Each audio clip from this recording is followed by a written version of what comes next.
We'll take you live now to the Confederation of Indian Industry, CII, the other big corporate body in the country, where my colleague Padmaja Joshi is with me live. She has several guests and commentators with her. Padmaja, no major surprises from the finance minister's speech. Vhat's the reaction from CII?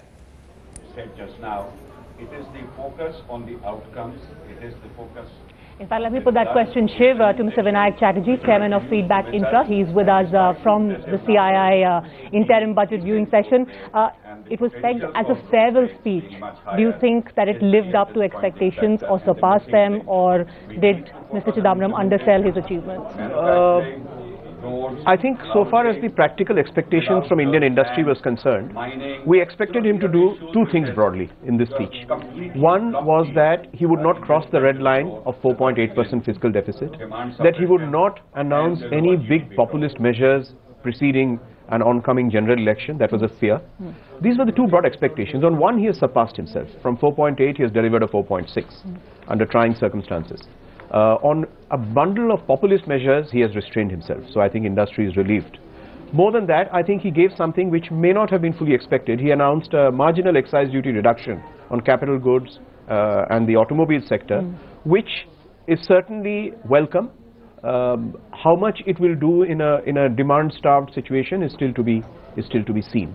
But as you said, as a farewell speech, it I think recounted much of the speech was about the last 10 years, etc., and a spew of numbers were put out. And I think that tone and tenor of speech was expected. And not coincidentally, there was a marked Rahul Gandhi effect on the speech as well. Did you feel that? Not really.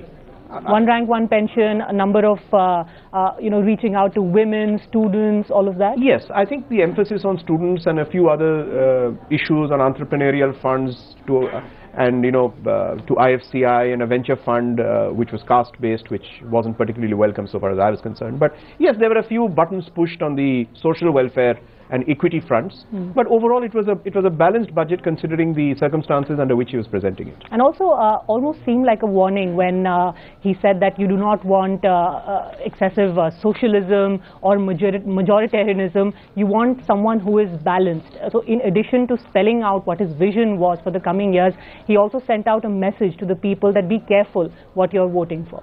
Actually, in a sense, I noted that down. He actually laid out a 10-point agenda, which I'm sure your viewers had got. I don't want to read that out, but he laid out, a finance minister has many pulls and pressures.